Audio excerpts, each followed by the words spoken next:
Assalamualaikum warahmatullahi wabarakatuh. Halo teman-teman semua. Perkenalkan, kami dari kelas A Administrasi Niaga semester 4. Di video kita kali ini, kami akan menjelaskan tentang 7 materi yang terdapat di dalam mata kuliah manajemen industri, yang masing-masing akan disampaikan oleh tiap-tiap anggota kelompok. Manajemen industri adalah suatu proses mengelola atau mengatur PAOC, Planning, Organizing, Actuating, Controlling, yang dilaksanakan oleh suatu perusahaan industri untuk mencapai tujuan bisnis secara efisien dan efektif. Jadi, dapat disimpulkan bahwa manajemen industri adalah kemampuan mengelola suatu industri dengan menerapkan fungsi-fungsi manajemen dalam upaya mengembangkan berbagai sektor di dalam industri, dari sumber daya manusia, modal, bahan baku, mesin, dan lainnya, hingga produksi dapat diserap oleh pasar sasaran perusahaan. Dari penjelasan definisi manajemen industri di atas, menggambarkan bahwa manajemen industri sangat penting diterapkan secara profesional oleh perusahaan agar dapat mencapai tujuan yang telah ditetapkan sebelumnya. Selanjutnya, saya akan menjelaskan tentang fungsi manajemen industri. Fungsi manajemen industri ada 4. 1. Fungsi perencanaan atau planning. Fungsi perencanaan adalah suatu kegiatan membuat tujuan perusahaan dan diikuti dengan membuat berbagai rencana untuk mencapai tujuan yang telah ditentukan tersebut. 2. Fungsi pengorganisasian atau organizing.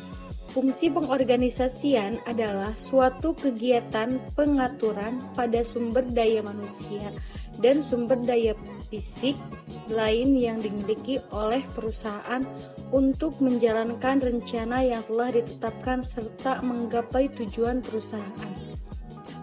3. Fungsi pelaksanaan atau actuating. Fungsi pelaksanaan adalah suatu fungsi kepemimpinan manajer untuk meningkatkan efektivitas dan efisiensi kerja secara maksimal, serta menciptakan lingkungan kerja yang sehat, dinamis, dan lain sebagainya. 4. Fungsi pengendalian atau controlling. Fungsi pengendalian adalah suatu aktivitas menilai kinerja berdasarkan standar yang telah dibuat untuk kemudian dibuat perubahan atau perbaikan jika diperlukan. Itulah penjelasan dari manajemen industri dan fungsinya. Departementalisasi organisasi. Tahukah kalian apa itu departementalisasi? Bagi yang belum tahu, yuk kita simak video berikut ini. Departementalisasi atau departementasi merupakan cara di mana organisasi dapat memutuskan pola organisasi yang akan digunakan untuk mengelompokkan kegiatan yang bermacam-macam untuk dilaksanakan. Departementalisasi dapat dibedakan menjadi 2 jenis. Yang pertama ada departementalisasi fungsional. Departementalisasi ini mengelompokkan fungsi-fungsi yang sama atau kegiatan-kegiatan sejenis untuk membentuk suatu satuan organisasi. Kelebihan dari struktur fungsional yang pertama, pendekatan ini menjaga kekuasaan dan kedudukan fungsi-fungsi utama organisasi. 2. Menciptakan efisiensi melalui spesialisasi. 3. Memusatkan keahlian organisasi. Selanjutnya ada kelemahan dari fungsi struktur fungsional. Yang pertama, memberikan tanggapan lebih lambat terhadap perubahan. 2. Hanya memusatkan pada kepentingan tugas-tugasnya. 3. Menyebabkan para anggota berpandangan lebih sempit serta kurang inovatif. Selanjutnya ada jenis dari departementalisasi divisional.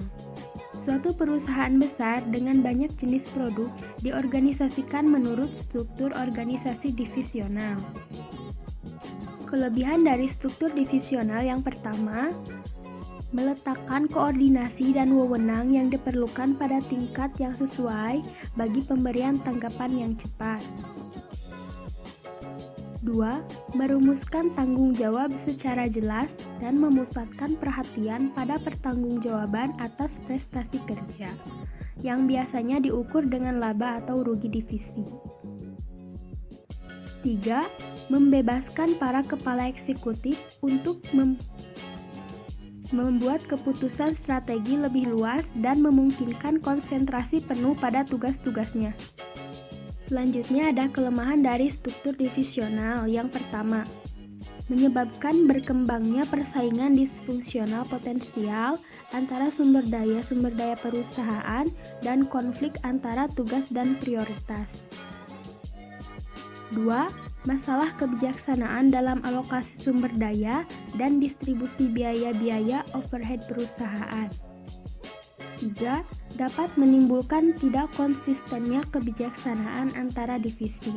Pada bab ini, saya akan menjelaskan tentang siklus hidup produk, strategi proses, dan manajemen kapasitas. Apakah kalian tahu apa itu siklus hidup produk? Yuk, mari kita bahas bersama-sama. Siklus hidup produk atau daur hidup produk, dikenal juga produk life cycle, adalah suatu konsep yang menggambarkan serangkaian perjalanan atau tahap-tahap yang dilalui suatu produk. Mulai dari tahap pengembangan, pengenalan, sampai produk tersebut mengalami penurunan hingga akhirnya keluar dari pasar. Konsep produk life cycle pertama kali dikenal oleh Leavitt pada tahun 1965 dalam artikelnya yang berjudul Exploit the Product Life Cycle. Siklus hidup produk yang dikelola dengan baik akan membantu pemasar lebih mampu mempertahankan produk yang menguntungkan dan menghentikan produk-produk yang tidak menguntungkan. Siklus hidup produk pada prinsipnya, hampir setiap produk di dunia ini mengalami siklus hidup produk. Namun, jangka waktu siklus hidup produk pada setiap produk tersebut berbeda-beda. Ada yang cepat hilang, ada juga yang dapat bertahan dalam jangka waktu yang relatif lama. Pada dasarnya, siklus hidup produk adalah tahapan-tahapan proses perjalanan hidup suatu produk mulai dari diperkenalkannya kepada pasar hingga pada akhirnya hilang dari pasaran. Selanjutnya ada strategi pemasaran. Strategi pemasaran merupakan logika pemasaran. Berdasarkan logika pemasaran tersebut, setiap unit bisnis diharapkan untuk mencapai target dan sasaran pemasarannya. Ada 4 strategi pemasaran untuk setiap tahap siklus hidup produk. Yang pertama, strategi pemasaran tahap perkenalan. Dalam meluncurkan produk baru, manajemen pemasaran dapat membentuk suatu tingkat tinggi atau rendah bagi setiap variabel pemasaran seperti harga promosi, distribusi, dan mutu produk. Yang kedua, strategi pemasaran tahap pertumbuhan. Tahap ini ditandai dengan adanya peningkatan penjualan. Konsumen awal merasa senang dan konsumen berikutnya mulai membeli. Yang ketiga, strategi pemasaran tahap kedewasaan. Pada suatu titik, tingkat pertumbuhan penjualan produk akan menurun dan produk akan memasuki tahap kedewasaan relatif. Dan yang keempat, ada strategi pemasaran tahap penurunan. Penurunan bisa cepat atau lambat karena alasan teknologi, pergeseran selera konsumen, dan meningkatnya persaingan. Di dalam bab ini juga tentunya membahas tentang manajemen kapasitas dan kendala. Kapasitas adalah suatu terobosan atau sejumlah unit yang mana tempat fasilitas dapat menyimpan, menerima, dan memproduksi. Keputusan kapasitas sering menetapkan kebutuhan akan permodalan dan oleh karenanya terdapat biaya yang tetap yang besar jumlahnya. Kapasitas juga menentukan apakah permintaan telah terpenuhi atau tidak, atau apakah tempat fasilitas akan menganggur atau tidak. Jika sebuah fasilitas berukuran terlalu besar, maka banyak tempat yang tidak digunakan dan akan menambah biaya pada produksi yang ada dan sebaliknya. Apabila sebuah fasilitas terlalu kecil, maka pelanggan dan seluruh pasar mungkin akan hilang. Yang keempat, industri. Industri merupakan kegiatan untuk mengubah bahan baku menjadi barang setengah jadi atau barang jadi agar menghasilkan suatu produk. dengan tujuan untuk mendapatkan keuntungan. Industri dibedakan menjadi dua. Yang pertama, industri barang. Industri barang merupakan proses mengolah bahan mentah menjadi barang setengah jadi atau barang jadi. Contohnya seperti sepatu. Sementara itu, industri jasa. Industri jasa merupakan kegiatan ekonomi dengan cara memberikan pelayanan jasa. Contohnya, jasa transportasi seperti angkutan bus. Adapun perbedaan antara industri barang dengan industri jasa. Industri barang memiliki kemungkinan yang kecil dalam hal kontak langsung dengan konsumen, karena aktivitas industri tersebut lebih banyak dilakukan dalam suatu pabrik, sedangkan industri jasa memiliki pegawai khusus untuk melayani konsumen. Adapun beberapa macam industri. Yang pertama, industri berat. Misalnya, industri mesin. Yang kedua, industri ringan. Misalnya, industri makanan dan minuman. Yang ketiga, industri berorientasi pada pasar. Misalnya, pada pakaian, sepatu, tas, dan perhiasan. Yang keempat, industri berorientasi pada bahan baku. Misalnya, industri pengalengan susu, buah-buahan, daging, sayuran, dan berkayuan. Yang kelima, industri kimia dasar. Misalnya, industri pada bahan peledak dan industri pada bahan kimia tekstil. Di samping macam-macam industri, industri juga memiliki klasifikasi. Di antaranya, berdasarkan tempat dan bahan bakunya, dibagi menjadi 3, industri ekstraktif, non-ekstraktif, fasilitatif. Yang kedua, berdasarkan modal. 1. Industri padat modal. Yang kedua, industri padat karya. Berdasarkan pemilihan lokasi, industri dibedakan menjadi 3. Industri menitik beratkan pada pasar, industri menitik beratkan pada tenaga kerja, industri menitik beratkan pada bahan baku. Nah, yang keempat, berdasarkan proses produksi. Dibagi menjadi 2. Yang pertama, industri hulu. Artinya, industri yang mengolah bahan mentah menjadi barang setengah jadi. Contohnya, industri baja. Yang kedua, industri hilir. Artinya, mengolah bahan setengah jadi menjadi barang jadi, sehingga barang yang dihasilkan dapat langsung dipakai atau dinikmati oleh konsumen. Contohnya, industri pesawat terbang. Nah, teman-teman, selain pemaparan di atas, ada pula manfaat dari industri di antaranya. Yang pertama, mengurangi jumlah pengangguran. Artinya, jumlah lapangan kerja akan semakin meningkat. Yang kedua, pendapatan negara akan meningkat. Tetapi, apabila hasil produksi tersebut diimpor ke luar negeri. Ada 4 jenis teknik produksi. Yang pertama yaitu proses analisis. Proses analisis merupakan proses memisahkan atau memilah barang dengan barang yang sejenisnya. Contohnya adalah kegiatan pemisahan minyak berdasarkan nilai oktanya. Atau kita bisa mengambil contoh kegiatan kerja yang dilakukan oleh Pertamina. Yang kedua yaitu proses ekstraktif. Proses ekstraktif adalah suatu proses produksi yang berlangsung dengan cara pengambilan langsung bahan baku dari alam yang tersedia. Contoh kegiatan yang menerapkan proses ekstraktif adalah kegiatan penambangan minyak, penambangan emas, pertanian, dan lain-lain. Yang ketiga yaitu proses sintetis. Proses sintetis merupakan proses penggabungan, pencampuran, atau pengkombinasian bahan ke dalam suatu produk. Contohnya obat-obatan, bahan kimia, dan radio. Yang keempat yaitu proses pengubahan atau fabrikasi. Proses fabrikasi atau pengubahan merupakan proses mengubah barang mentah menjadi bahan yang siap pakai. Biasanya menggunakan alat seperti mesin, dan hasil keluaran atau output dapat bervariasi, misalnya proses menjahit kain hingga menjadi pakaian, proses pembuatan sepatu, dan lain sebagainya. Manajemen perawatan industri. Perawatan adalah suatu konsepsi dari semua aktivitas yang diperlukan untuk menjaga atau mempertahankan kualitas peralatan agar tetap dapat berfungsi dengan baik seperti dalam kondisi sebelumnya. dapat ditarik kesimpulan bahwa satu, fungsi perawatan sangat berhubungan erat dengan proses produksi.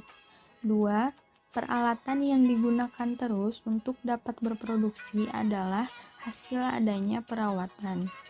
Tiga, aktivitas perawatan banyak berhubungan erat dengan pemakaian peralatan, bahan pekerjaan, cara penanganan, dan lain-lain. Empat, aktivitas perawatan harus dikontrol berdasarkan pada kondisi yang terjaga. Tujuan perawatan. Kegiatan perawatan dirasakan sangat besar pengaruhnya terhadap kelancaran produksi. Perawatan mempunyai tujuan, yaitu memperpanjang usia kegunaan dari semua peralatan industri, menjamin ketersediaan optimum peralatan yang dipasang untuk produksi, antara lain 1. Selalu siap bila diperlukan sesuai dengan rencana. 2. Tidak rusak selama produksi berjalan. 3. Dapat bekerja dengan efisien dan kapasitas yang diinginkan. 4. Menjamin kesiapan operasional dari seluruh peralatan yang diperlukan dalam keadaan darurat setiap waktu. 5. Menjamin keselamatan terhadap tenaga kerja atau orang yang menggunakan sarana alat-alat industri tersebut.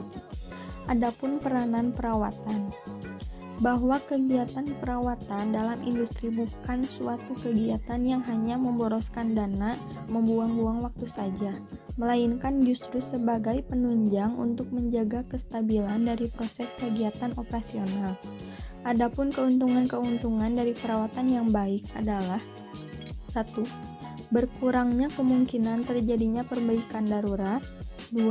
Tenaga kerja pada bidang perawatan dapat lebih efisien. 3. Kesiapan dan kehandalan dapat lebih efisien. 4. Memberikan informasi kapan peralatan perlu diperbaiki atau diganti. 5. Anggaran perawatan dapat dikendalikan.